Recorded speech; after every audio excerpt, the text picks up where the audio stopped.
Welcome to What Haunts You, a podcast about the stories that haunt our dreams. I'm Carly. Follow the show on Instagram at What Haunts You Pod. Tap the bell on Spotify to get notified when new episodes come out. Or, as of this episode, you can also find What Haunts You on YouTube. The link to the YouTube channel will be in the show notes. So, my confession today is that I was not a horror kid. I was pretty easily scared by things in movies or on TV as a kid, and not in a way that was fun for me, and definitely not in a way that was fun for my parents. In middle school, I even saw Scary Movie 3 and was sleeping with my lights on for a while because I was so scared of it. So, definitely was a late bloomer. But my horror origin story is really a time when I was homesick from school. And it was the days of Comcast On Demand, and I was allowed to rent movies because I was stuck at home by myself. And for some reason, I chose to rent Candyman and The People Under the Stairs.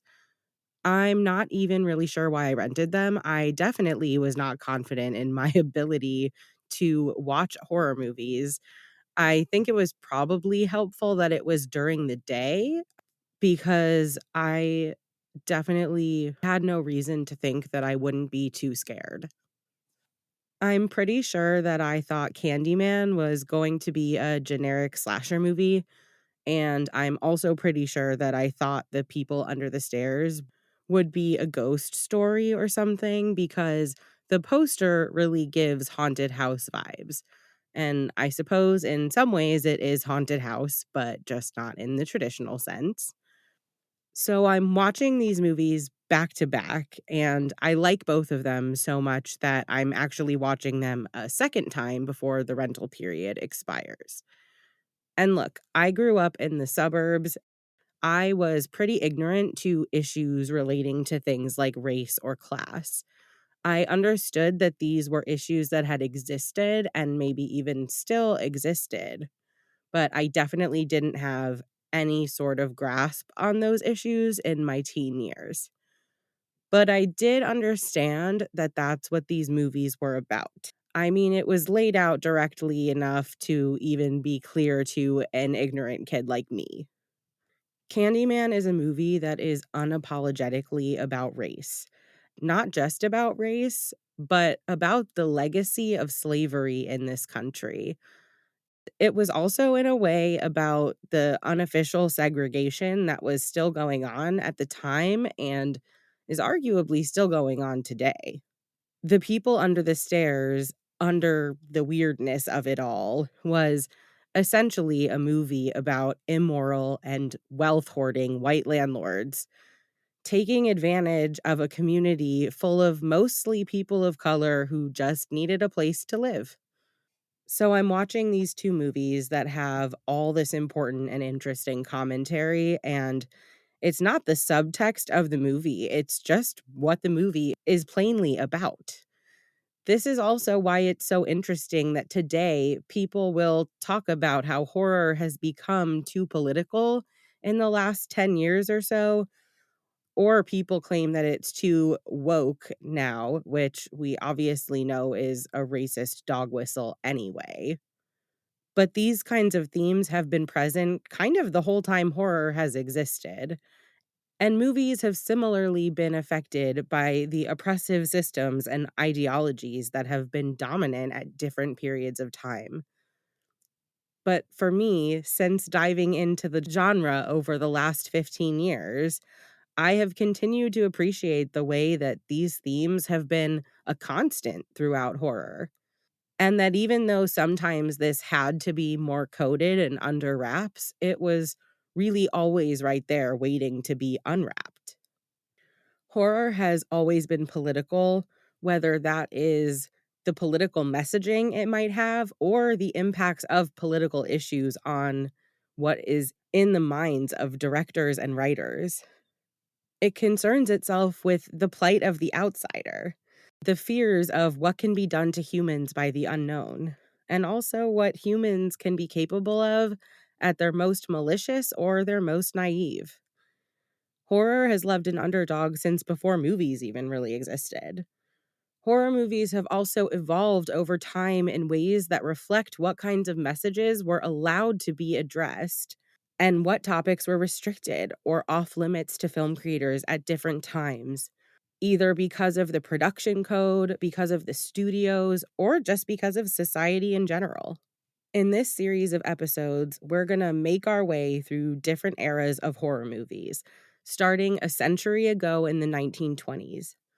We'll discuss the kinds of pressure put on creators around taboo topics, and we'll discuss the political and social themes that were showing up in and impacting the horror genre.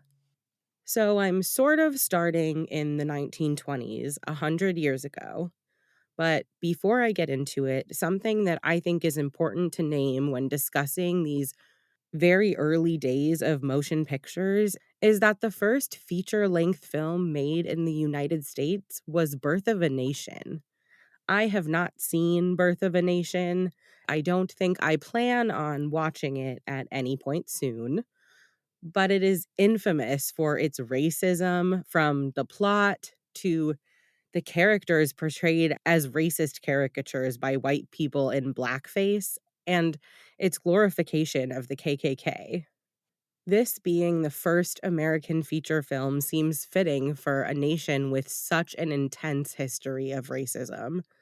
And while some found it offensive even at the time, for others it stoked their fears of Black men, portraying them as generally dangerous and as sexually aggressive toward white women, racist stereotypes that live on to this day.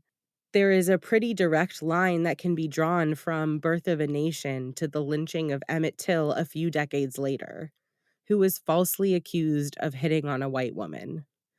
That white woman has since admitted that she fabricated parts of her story, a choice for which she never really faced any consequences. Emmett Till is the most well known story of this type of occurrence, but is certainly not the only one. And this still happens today, with white women eagerly calling the cops on Black men, knowing the danger that it puts them in. Film is a powerful medium. And while sometimes it can be a source of commentary that can be so constructive and create important conversations that feel like they could move things forward, it's also subject to the whims of society and can further racism and other types of bias and prejudice in this way. So I think with my thesis here about the power of cinema to express and process societal fears and anxieties, I also want to acknowledge that with great power comes great responsibility, and this power has not always been wielded responsibly. Birth of a Nation came out in 1915. And while I'm going to get into a few movies that are widely labeled the first horror movies, I want to acknowledge an idea that was discussed in Horror Noir, A History of Black Horror, which, if you haven't seen, I cannot recommend strongly enough. That Birth of a Nation is actually overlooked as the first horror film. It wasn't designed to be a horror film, but from clips I have seen and the things I have heard about it, it is truly horrific. Moving into the 1920s, we start to see films that resemble horror movies as we understand them now. One movie that is a contender for one of the first horror movies would be 1921's The Phantom Carriage. If you're interested in hearing about that film in more depth and to see some of its influences on later movies, you can check out the recent episode on that with my friend Kelly. Kelly had a lot of insight into the impact of that movie. I definitely recommend checking it out. Two of the most famous movies of the 1920s came from the German Expressionist movement. I am definitely not an expert in German Expressionism. I've read a bit about it over the years, but there is a lot of conflicting information on what it is and what it isn't. But one thing that is clear: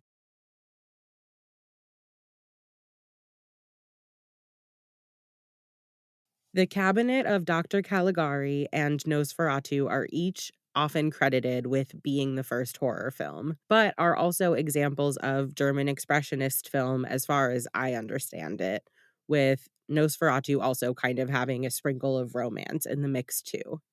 These films both have little interest in realism, but in pretty different ways. With the sets of Cabinet of Dr. Caligari being so surreal and disorienting, and Count Orlok's stiff, dramatic, and really kind of just unnatural movements in Nosferatu, these films each are aiming way more for accuracy of emotion and tone than accuracy in any other sense.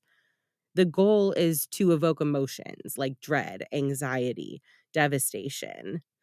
It uses not just the stories, but the tone, sets, and exaggerated performances to put inner turmoil on full display in a way that more grounded films, especially at the time, kind of struggle to do. German Expressionism came about at a time where Germany was heavily isolated due to World War I, and then worked its way into German cinema at a time when foreign films were banned and the demand for German made films inevitably increased. It is very much a product of its place and time, displaying themes of madness, mortality, fear of the outsider, and in the wake of the First World War, fears of the future and reckoning with the past. As the Nazi Party continued to rise to power in the 30s, many Germans fled to the United States, bringing elements of German Expressionism into Hollywood with them. And we see those same themes pretty immediately showing up in horror and crime movies in Hollywood. The release of Cabinet of Dr. Caligari in Germany in 1920 and then in the United States in 1921 introduced film audience to this new kind of surreal movie watching experience. The story opens with a man named Francis beginning to tell a tale of the ordeal that he has lived through. He and his friend Alan both are competing for the heart of Jane, a woman from their town. They go to a local fair and see a tent for Dr. Caligari and his traveling psychic somnambulist or sleepwalker, whose name is Cesare. Alan asks Cesare how long he will live, to which Cesare ominously replies, "Until the break of dawn." Alan is then murdered in his sleep, prompting Francis and Jane to suspect Dr. Caligari and Cesare, and they begin investigating. The sets of this film are amazing, and they are focused more on being effective than being convincing. Odd and kind of confusing angles and either a lack or a deliberate misuse of perspective in the sets disorient the viewer. Absurdly large stools that might be funny in another context are unsettling, putting us in a state of unease about the world we're observing and making us wonder what's wrong with it. Everything feels off to the characters about Dr. Caligari, and the visual elements of the film ensure that everything feels off to us as the viewers, too. The makeup in this film is unsettling and uncanny, particularly the makeup of Dr. Caligari and Cesare. The movie pushes the bounds of sanity from start to finish, starting from the sets and working its way into the plot and the dramatic twist ending that is actually kind of a double twist ending, which is pretty cool. Skip ahead if you want to avoid spoilers, but over 100 years later, I think I can tell you, it's eventually revealed that Dr. Caligari is a doctor that runs an asylum where he has been trying to channel an 18th century mystic and losing his mind in the process. The end of Francis's story shows Dr. Caligari being imprisoned in his own asylum as an inmate. But it actually doesn't end there, because then we return to our original shot of Francis telling his story. But the scene zooms out to reveal that Dr. Caligari is, in fact, a doctor running an asylum, but that Francis is an inmate of that asylum, as are Cesare and Jane. This kind of ending has become a staple in classic psychological horror, where asylums are a constant playground for storytelling and questions abound about who is really the crazy one, the inmate or the doctor. Nosferatu, A Symphony of Horror, released in 1920 in Germany and not until 1929 in the United States, is another movie that often gets the title of first horror movie. This unauthorized adaptation of Bram Stoker's Dracula tells the story of Count Orlok's move from Transylvania to Germany, his fixation on the main character Thomas's wife Ellen, and their discovery that he is an undead monster, a vampire inexplicably drawn to Thomas's wife. This movie is a classic. Such a classic that it's even referenced in an episode of SpongeBob SquarePants. It wasn't the hash slinging slasher flickering the lights. It was none other than Nosferatu or Count Orlok. If you know, you know. Nosferatu was written at a time of increasing anti Semitism in Germany. The story divulges the societal fears of the time brewing in Germany. The fear of Count Orlok, this unknown other infiltrating Germany from Eastern Europe with his strange customs and rituals that would freak out locals, mirrors fears of Jewish communities in Germany with their different customs and rituals. It actually goes a few steps farther than that, with Count Orlok even bringing the plague with him, connecting to how communities of Jews were often accused of spreading diseases, most notably the Black Plague in the 14th century. But this trope also continues to this day as bigots point to Jews as a potential source of the COVID-19 virus. The motif of rats throughout the film resembles the way Jews in Germany were thought of as vermin, even targeted for extermination not too long after this. Coupled with a nod to blood libel through making this character a vampire, a being who steals the blood of the innocent being exclusively white Gentiles, the film has some clear undertones of anti Semitism that I think are less indicative of the politics of the director than they are of just what was present in the zeitgeist of Germany at the time. Unlike later versions of Dracula, Count Orlok is absolutely terrifying to look at. He is not seductive and he is not charming. He is truly off putting. His movements are stiff and exaggerated at the same time, and his appearance is much more monstrous than it is human. He is truly a movie monster, lurking in the shadows at times and just intimidating the protagonist. And here's another spoiler warning in case you haven't seen this 100-year-old movie. Count Orlok is eventually taken down by Ellen, who sacrifices herself in order to defeat him. That's some final girl energy before we had final girls. And although she didn't survive, she is kind of the hero of the story and saves the town from this intrusive evil. Nosferatu also added an important element to the vampire lore that became kind of a staple in many vampire tales to come, being the first vampire story that doesn't have the vampire just become weakened by sunlight, but actually killed by it. In 1925, Lon Chaney starred in The Phantom of the Opera, not to be mistaken for his son, Lon Chaney Jr., who would go on to become one of, if not the most iconic horror actors of all time. Strangely romantic and very dark, this movie centers around Christine, who the phantom lurking in the opera house has fixated on. He threatens a curse if Christine isn't given the lead role in the opera, and famously drops a chandelier on the audience when they don't comply. Christine eventually enters the underground of the opera house, where the phantom lurks, and she learns more about who he is and witnesses his deformity in utter horror. A true outsider, haunting the opera house and playing music in the catacombs beneath it, he hides himself from the world and he hides his face even from Christine, who he claims that he loves. As a side note, if your only reference is the musical, I highly recommend going and looking up what his mask looks like in this version because it is so much creepier to me. It is really in Uncanny Valley territory where it's a little too realistic and a little too unrealistic at the same time. It's very creepy and effective. Just go look at it. But he takes Christine prisoner and then agrees to let her return to the opera house one more time to perform under the condition that she doesn't see her suitor Raoul. While she's there, the Phantom is listening. He hears her informing Raoul of her situation and then proceeds to kidnap her during her performance. It's revealed by a police inspector that the Phantom has recently escaped from Devil's Island, a French penal colony where disease was rampant and the staff was violent.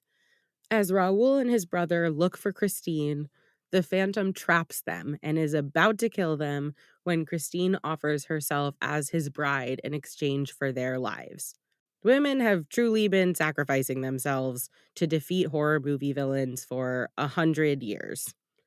But luckily, this time, she gets to live, she gets to marry and go on her honeymoon with Raoul. The Phantom is thrown into a river by an angry mob, probably dead, but I guess who really knows for sure. The Phantom of the Opera is such an influential story. It has horror, romance, and mystery woven together to create such an iconic tale. There have been other spin off stories based on the original book, another silent film lost to time, and references to the Phantom in other works of media. And then, of course, it went further in musical form, written by Andrew Lloyd Webber, which was then adapted again into another movie. When I was younger, I remember seeing the musical in Vegas in its own special theater with a chandelier rigged to drop onto the audience in time with the show, the lights going out just before it feels like it's really about to hit people. And I mean, talk about immersive horror. Even today, when we think of romance horror, we think of themes that showed up in Nosferatu and Phantom of the Opera. Themes of obsession, of ownership and control masquerading as love. And we think of the most extreme version of being willing to do anything to be with the one you love. In the 1930s, people were living lives of deprivation during the Great Depression, and people desperately needed a distraction. They needed something else to be afraid of for a little while. There were real existential threats in their lives that couldn't be avoided because the lack of resources was that severe. It's easy to think of people from 100 years ago as being so different from us, but ultimately, they were just people living through really desperate times and trying to make the most of it. The Depression affected the movie studios too, which shows up in the type of movies that were being made. Production guidelines were in the works in the late 20s and early 30s, but there was little strategy for enforcing them, and films that ignored them often did well in American movie theaters, so the guidelines were usually ignored. But these guidelines were starting to exist and were later solidified into the Motion Picture Production Code, commonly known as the Hays Code. These guidelines consisted of two lists, the don'ts and the be carefuls. Let's go through these lists a little to give you a better understanding of what kind of topics had the most pressure around them and what topics were of the most concern. First are the don'ts, the things that were deemed generally inappropriate to be shown on screen, things that were to be totally avoided. And they included, quote, pointed profanity by either title or lip. So things like taking the Lord's name in vain, but also including words like hell or damn, which have religious meanings, even though a lot of the time today we use them pretty far removed from that context. It also includes, quote, every other profane and vulgar expression. It forbid things like nudity or implied nudity, drugs, and sex perversion, which at the time would include things like same sex couples, someone implied to be having multiple sexual partners, or non procreative sex or sex acts. This would also include interracial relationships, which were not allowed to be shown sexually or otherwise. Further don'ts included white slavery, sex hygiene and venereal disease, childbirth, children's sex organs, ridicule of clergy, and, quote, willful offense to any nation, race, or creed. Given the time frame, although guidelines advised against highly explicit racism, many groups were still subject to racism or other bigotry in films, and the groups actually protected by this guideline were likely the ones who needed protection least. And then we have the be carefuls, which were not off limits but were recommended to approach with extra caution. This included use of the flag, arson and firearm use, theft, robbery, blowing things up. Quote, having in mind the effect which a too detailed description of these may have upon the moron. These are not my words, those are the actual words from the code. People were instructed to, quote, avoid picturizing in an unfavorable light another country's religion, history, institutions, prominent people, and citizenry, which again primarily protected white and Christian nations. Further be carefuls were brutality or gruesomeness, technique of committing a murder, methods of smuggling, third degree methods, so extreme interrogation methods that could be considered too violent or disturbing for general audiences, actual hangings or electrocutions as legal punishment, sympathy for criminals, attitudes towards public characters or institutions, sedition, so inciting people against the government or creating a disturbance against civil authority, cruelty to children or animals, branding of people or animals, quote, sale of a woman or a woman selling her virtue, rape or attempted rape, men and women in bed together, marriage, deliberate seduction of girls, drug use, first night scenes, meaning the first night between a newly married couple, anything having to do with law enforcement or officers, and, quote, excessive or lustful kissing, particularly when one character or another is a heavy being old school Hollywood for villain or antagonist. Although these guidelines were starting to be created in the 20s, it wasn't until the mid 30s that they were being enforced. So, looking back on pre code films from what is now 100 years later, they obviously seem tame to us, but we have to take them in the context of their time. And for their time, some of these movies were quite boundary pushing. Stories of madness, murder, and haunting figures were starting to pop up. Along with those, we started to see some of the elements of horror that would remain iconic and lay the groundwork for movies for years to come. It was in 1934 that the Production Code Administration came into existence, and films were required to receive a seal of approval before being released into theaters.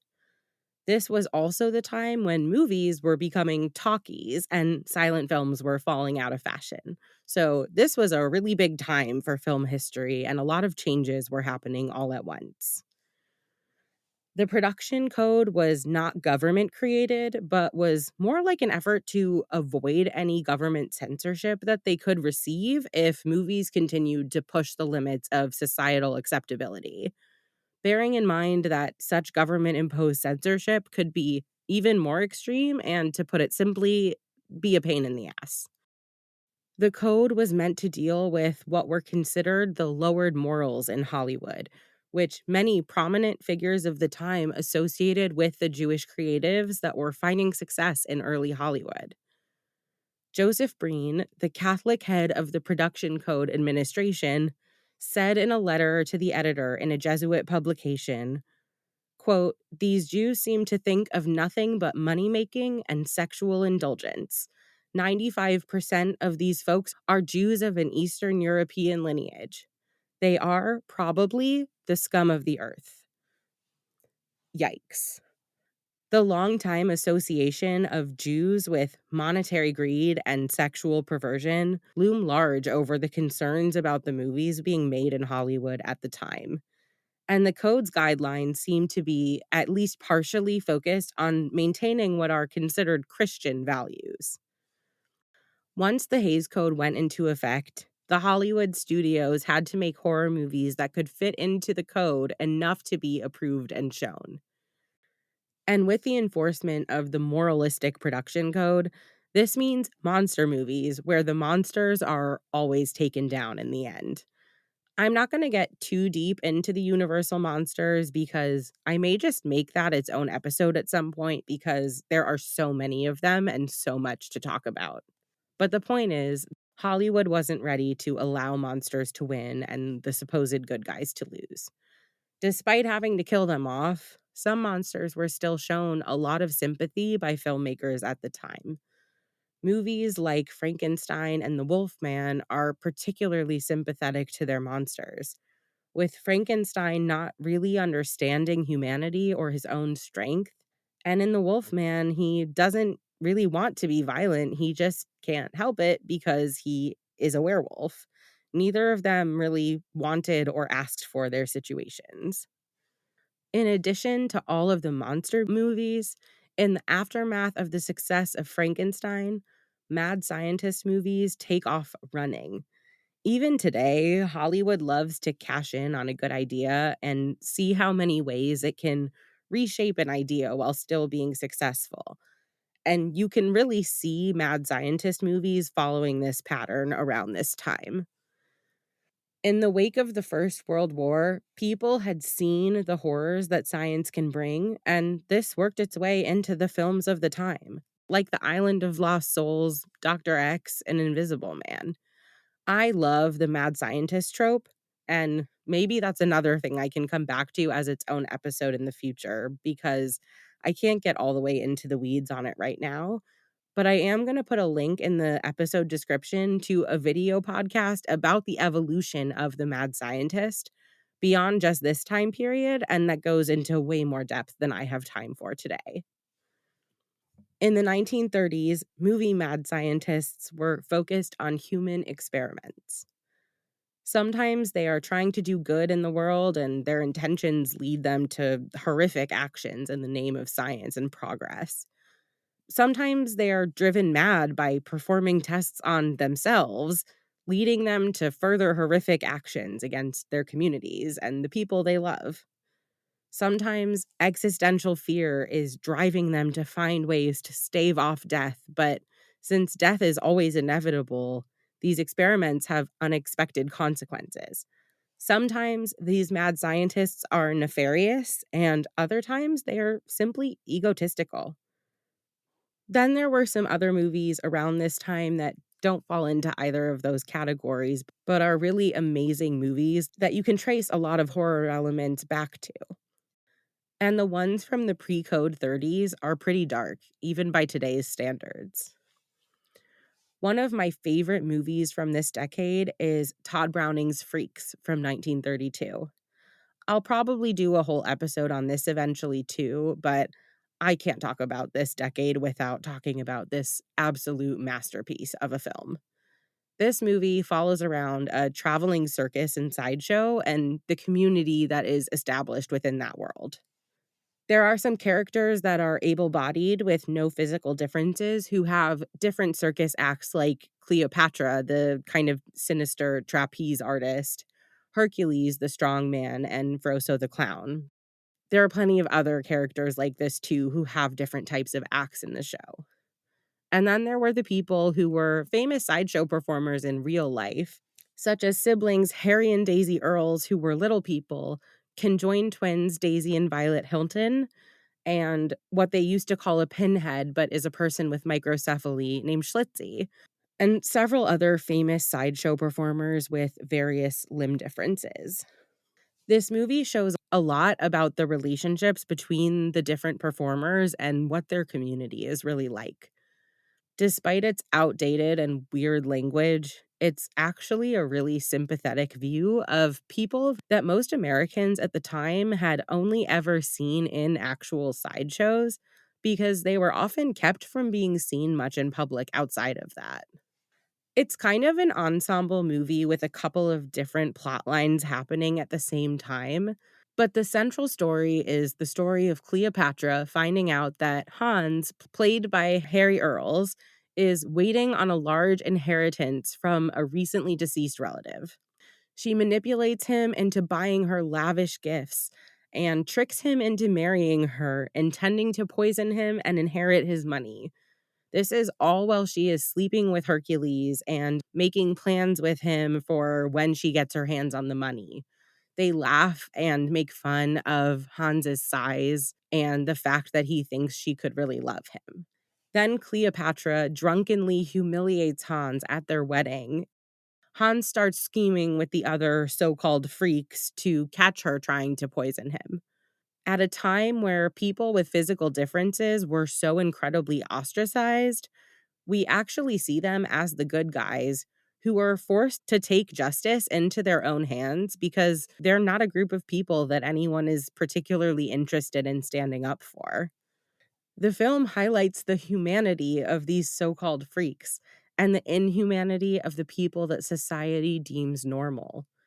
The villains are not the freaks, nor the able-bodied people who are close with the freaks and care for them, but the quote-unquote normal people who are not just selfish but violent. They are the real monsters of the movie. Even this far back, horror movies were focused on the worlds of outsiders and showing the humanity of people who were usually seen as less than human in those days, and still sometimes are seen that way today. This wasn't all that well received at the time. People were not really ready to accept quote unquote freaks as protagonists, and the film was recut to make the ending a little bit less disturbing. This didn't help the reception much at the time, and the longer cut of the film has since been lost, which is so unfortunate because I would really love to see it personally. But eventually, Freaks was embraced as a cult classic in the horror and counterculture communities. It was even heavily homaged in the American Horror Story season Freak Show. I don't think that season ranks among the least popular seasons now, but it definitely seemed like the least popular of the 4 seasons that were out when it came out. I can't really say what I would have thought had I not already been such a fan of this movie, but I was thrilled at the way the show was honoring one of my favorite movies of all time, and a pretty unexpected movie at that. This might be a controversial opinion, but I'd say if you're only gonna watch one of the movies that I talk about today, I would say make it this one. Another classic movie from this decade is the 1931 German film M, which laid the groundwork for serial killer cinema as we know it today. M follows the story of a child killer. We recognize the murderer in the first half of the movie, not through his face, but through the tune he whistles, which indicates his emotional state and warns us when he might strike next. This movie includes a lot of police procedural stuff that resembles not just movies like Silence of the Lambs, but also shows like Criminal Minds or Law and Order. It also gives us a specific victim to witness despite her not being the first victim, making it feel more personal and emotional than simply giving us the numbers would. Just like how most episodes of Criminal Minds start with a victim we can emotionally attach to, so does this movie. In addition to seeing the police work on the case, we actually also get to see the local criminals, frustrated by the increased police presence the serial killer is causing, trying to identify and deal with the killer as well. It isn't really until about halfway through the movie where we actually meet the killer, Hans, who ends up being a little different than we expect him to be. This movie challenges us to sympathize with the killer, but also continues to remind us just what kind of person he is. Peter Lorre gives the performance of a lifetime, where he breaks down and desperately argues that he is unable to control himself, unable to stop himself from his own actions. He talks about being haunted by the ghosts of the children he has killed and the mothers they left behind. And you want to believe him, but then you also have to stop and wonder how much it matters if he can control himself. The reaction shots of the audience during his argument are as effective as his own performance, and the whole scene really gets under your skin. Even today, we still love a monologuing serial killer. This movie has a lot of what we expect from serial killer movies, but is almost worse because he targets such young children. We rarely even go there today with serial killers or slasher movies. But we also get those incomplete glimpses of him, and because of his whistling, he has kind of theme music that accompanies him wherever we see him. And we follow him as he chooses and kills a child, and we follow the police officers looking for him.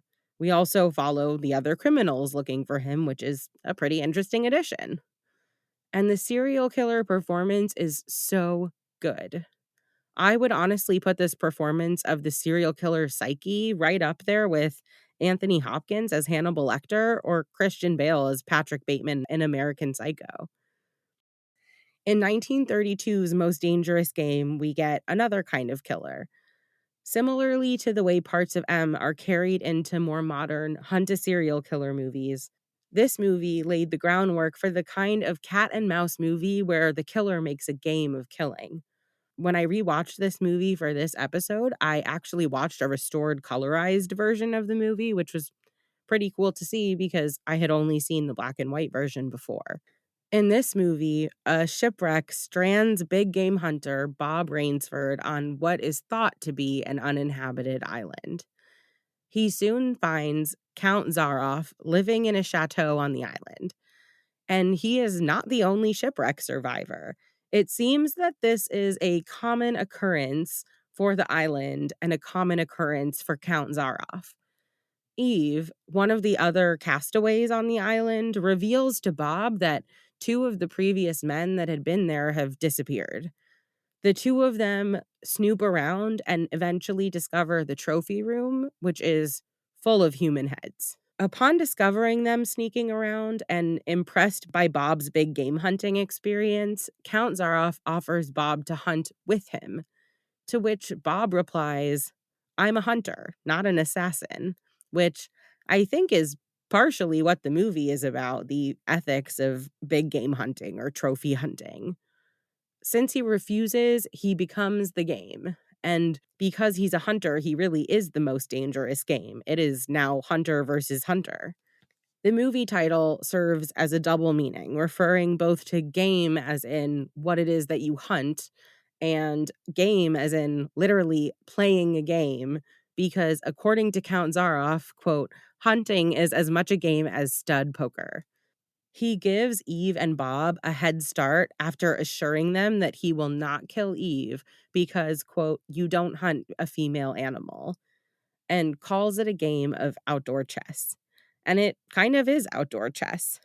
Bob sets a trap during his head start. Count Zaroff does not fall for it. And then eventually, Bob tricks Count Zaroff into thinking he's been shot and then returns to the chateau. Zaroff pretends to accept defeat, but tries to ambush Bob with a gun, and a fight ensues. Zaroff is wounded and falls into a pack of his own hunting dogs, and the hunter finally becomes the prey. This movie, similar to Nosferatu, has an Eastern European villain. It's about the kind of depravity that man can be capable of, but it's also about the fear that Americans and some Europeans had of people who are different. When I watch Most Dangerous Game, I see in it elements that are present in two subgenres of horror that I consider to be two sides of the same coin.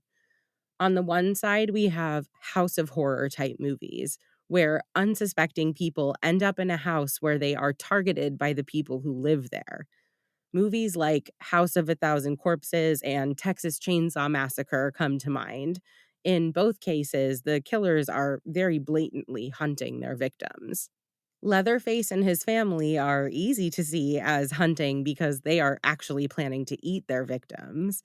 But the Firefly family in House of a Thousand Corpses is hunting their victims in a similar way as Count Zaroff, in the sense that they are treating it as a game and they are trophy hunting, even dressing up one of the girls as a rabbit and releasing her into the wild to be hunted. These are both movies where the victims stumble onto these homes and then face the consequences of the families inhabiting them. On the other side of the coin, home invasion movies often feature a similar type of motive for the killers, with movies like Hush showcasing a killer who keeps his body count carved onto his crossbow. Or funny games, where it is again literally referred to as a game. I find these types of movies particularly scary because it's grounded enough in reality to really freak me out, and there is clearly no real bargaining with someone who makes a game of murder. These three movies all came from before the Hays Code was being enforced. And I think the darkness they show is a lot more explicit for that reason. I mean, M is about a serial killer who targets young children. That is pretty intense. Most Dangerous Game is about a man hunting humans for sport. And Freaks is a movie where the people that society considers monsters actually got to win, and like rightfully so. It was only a few years after these movies that the movies took a turn to the more typical Universal monster type movies, where at least people could consider it to have a relatively happy ending. This kind of stuff is part of what makes watching old horror movies so much fun. You can really get a feel for what was going on wherever and whenever the movies were made. And you can see the seeds that would grow into the genres and tropes that we still love today.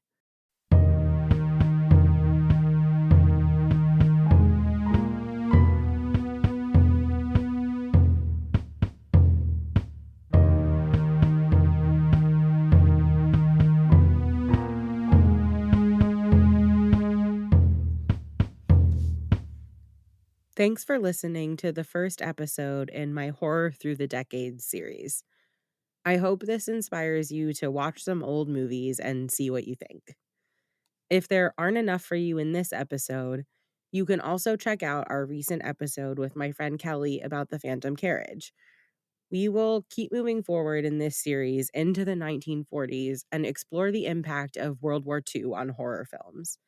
And don't forget that What Haunts You is now available on both YouTube and Spotify, so give us a follow on both platforms and feel free to leave a review as well. Before we get into the horror movies of the 1940s, we are going to have our first episode covering a book. I'm really excited for this one. My friend Kayla, known online as Oy Vey It's K, is going to be coming on to talk with me about Tender is the Flesh by Augustina Bazterrica, a dystopian story about a world where human beings are farmed for meat. The book is really dark, and I recommend looking up trigger warnings before reading it, but the conversation we had about it was truly interesting, especially with Kayla's perspective as a vegan and food systems writer. Until then, I hope you're taking care of yourself, getting rest, getting some sunshine, and also getting scared. I'll talk to you next time.